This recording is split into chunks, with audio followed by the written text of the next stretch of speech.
Bismillahirrahmanirrahim. Assalamualaikum warahmatullahi wabarakatuh. Dulian Teramat Mulia Paduka Seri Pengiran Muda Mahkota, Pengiran Muda Haji Al-Muhtadi Billah, Ibni Kebahdulian Maha Mulia Paduka Seri Baginda Sultan Haji Hasanah Bolkiah Muizzadin Waddallah, Menteri Kanan di Jabatan Perdana Menteri, petang kemarin berkenan berangkat ke sesi bergambar ramai dan ramah mesra bersama Kelab Bola Sepak DPMMFC. Majlis berlangsung di Stadium Mini Jerudong Park. Keberangkatan Dulian Teramat Mulia Pengerusi DPMMFC dijunjung oleh Yang Amat Mulia Pengiran Maharaja Setia Laila Diraja, Sahibul Irsyad Pengiran Anak Haji Abdul Rahim bin Pengiran Indra Mahkota, Pengiran Anak Dr. Kemaluddin Al-Haj, Timbalan Pengerusi DPMMFC.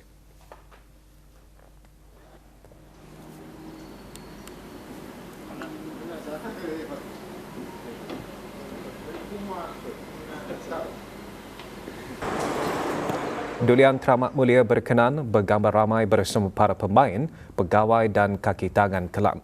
DPMMFC terdiri daripada 28 pemain, 16 pemain tempatan dan 12 pemain import.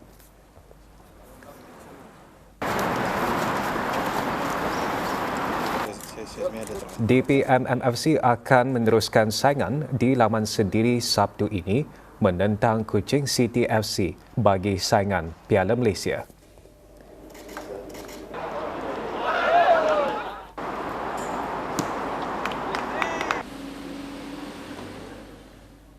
Pencegahan merupakan asas penting dalam mengurangkan risiko kanser. Setiap individu digalakkan mengamalkan gaya hidup sihat seperti berhenti merokok dan mengelakkan asap rokok, mengekalkan pemakanan seimbang dan mengawal berat badan dan melakukan aktiviti fizikal secara konsisten sekurang-kurangnya 30 minit sehari 5 kali seminggu.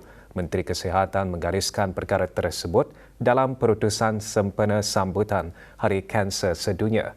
Dari aspek pengesanan awal, Yang Berhormat Datuk Seri Setia Dr. Awang Haji Muhammad Hisham bin Haji Jaafar mengongsikan Kementerian Kesihatan giat melaksanakan kempen kesedaran mengenai kanser yang boleh disaring pada peringkat awal, khususnya kanser payudara, kolorektal dan cervix.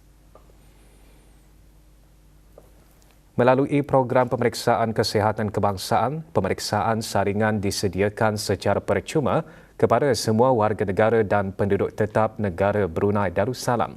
Program tersebut membolehkan kanser dikesan pada peringkat awal, meningkatkan peluang rawatan yang lebih berkesan dan mengurangkan risiko komplikasi atau kematian akibat penyakit kanser. Perjuangan melawan kanser tegas Menteri Kesihatan tidak berakhir selepas rawatan. Ramai pesakit dan bekas pesakit kanser menghadapi cabaran seperti kesan sampingan jangka panjang serta tekanan emosi dan sosial. Oleh yang demikian, sokongan berterusan melalui kumpulan sokongan, bimbingan psikososial dan ruang selamat untuk berkongsi pengalaman amat penting.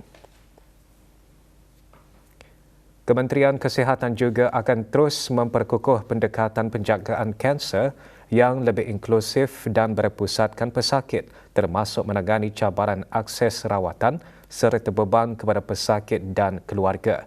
Sambutan Hari Kanser Sedunia diraikan setiap 4 Februari sebagai usaha global untuk meningkatkan kesedaran orang ramai mengenai penyakit kanser dengan tema tahun ini Bersatu Berasaskan Keunikan. Komitmen negara Brunei Darussalam mengembangkan pendekatan satu kesihatan diterjemahkan dengan penganjuran bengkel pengutamaan penyakit zoonotik. Jelas pemangku setiausaha tetap Kementerian Kesihatan, bengkel tersebut juga memperkukuh keselamatan kesihatan negara selaras rangka kerja serantau. Dr. Haji Rafidah binti Haji Garif menggariskan perkara tersebut pada Majlis Perasmian Bengkel Pengutamaan Penyakit Zoonotik kemarin, anjuran Jabatan Perkhidmatan Kesihatan Persekitaran. Ia diadakan dengan kerjasama Pertubuhan Kesihatan Sedunia, Pertubuhan Kesihatan Haiwan Sedunia dan Pertubuhan Makanan dan Pertanian. Semasa bengkel perbincangan memberi tumpuan kepada mengenal pasti langkah praktikal dan pelan tindakan bersama untuk mengukuhkan pencegahan, pengawasan, kesiapsiagaan dan tindak balas terhadap penyakit yang menjadi keutamaan. Majlis pelancaran diadakan di kampus EVET Tech di Jerudong. To send a special thanks to our colleagues that were unable to be physically. Sistem tenaga suria dan modul teras celik hijau dan digital untuk kelestarian menjadi salah satu bukti komitmen Politeknik Brunei terhadap pendidikan, latihan, inovasi dan pembangunan sumber tenaga manusia untuk mencapai wawasan Brunei 2035. Kemarin diadakan pelancaran tenaga suria Politeknik di kampus Politeknik Lumut, daerah Blain. Perasmiannya disempurnakan Dr. Haji Azman bin Ahmad Setiausaha Pengajian Tinggi Kementerian Pendidikan. Pengajian modul teras baru tersebut akan bermula pada Julai 2026 dengan menyokong dasar negara dan antarabangsa kepada kepentingan pendidikan hijau. Modul teras tersebut diharap dapat menyediakan pengetahuan asas mengenai kesedaran kelestarian, tanggungjawab digital dan menyumbang kepada pembangunan lestari di negara Brunei Darussalam.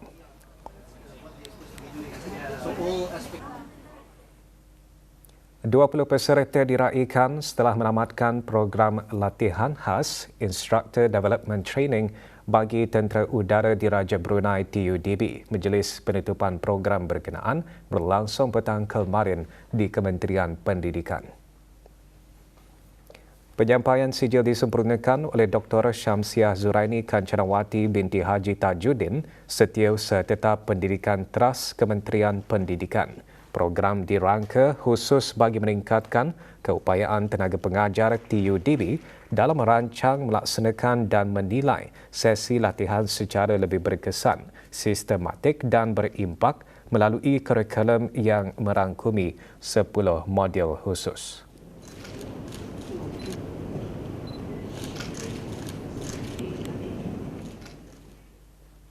Pemerdagangan orang merupakan jenayah serius tanpa sempadan yang mencabuli maruah manusia serta melemahkan kedaulatan undang-undang dan memerlukan tindak balas kehakiman ASEAN yang kukuh serta selaras. Perkara tersebut antara yang ditekankan pada majlis pembukaan Bengkel Pertukaran Pengetahuan Kehakiman JKE Multilateral ASEAN mengenai penghakiman sensitif terhadap mangsa dalam kes pemerdagangan orang. Turut ditekankan kepentingan kerjasama serantau, perkongsian pembelajaran dan penghakiman yang diselaraskan serta berteraskan mangsa ke arah menjamin keadilan prosedur sambil meminimumkan trauma terhadap mangsa. JKE merupakan satu projek kumpulan kerja Majlis Ketua Hakim ASEAN mengenai pendidikan dan latihan kehakiman yang dipengerusikan bersama oleh Badan Kehakiman Indonesia dan Filipina.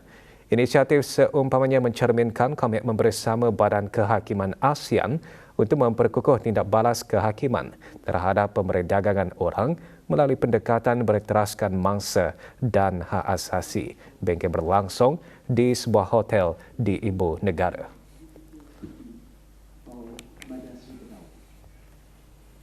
Akses pembiayaan yang sesuai masih menjadi halangan utama kepada pertumbuhan dan pengembangan bagi kebanyakan perusahaan mikro, kecil dan sederhana PMKS. Dalam usaha menanganinya, Lembaga Kemajuan Ekonomi Brunei LKEB kemarin menganjurkan siri perkongsian LKEB kelima.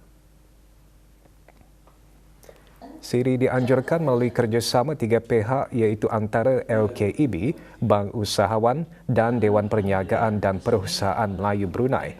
Penganjurannya antara lain menyediakan laluan kepada PMKS untuk mengakses pembiayaan yang dapat menyokong peningkatan produktiviti, pengembangan perniagaan serta kemampanan jangka panjang. Acara berlangsung di bangunan Reka Bentuk dan Teknologi Kampung Anggrek Desa. Kategori yang kedua adalah expansion. Milestone itu akan Kembali selepas ini untuk mengikuti bahan berita lainnya.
Sempena memperingati sambutan Hari Kanser Sedunia yang diraikan setiap 4 Februari, lampu berwarna biru dan jingga dinyalakan di Jambatan Sultan Haji Omar Ali Saifuddin dan Jambatan Raja Isteri Pengiran Anak Saleha.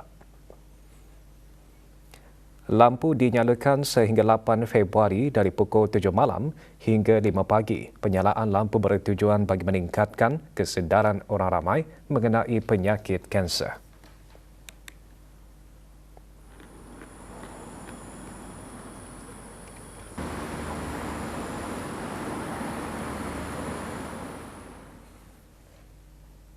Akibat melanggar Akta Kesalahan Rampaian 2021 Penggal 30, sebuah syarikat dikenakan kompaun oleh Unit Penguatkuasaan Jabatan Daerah Tutong.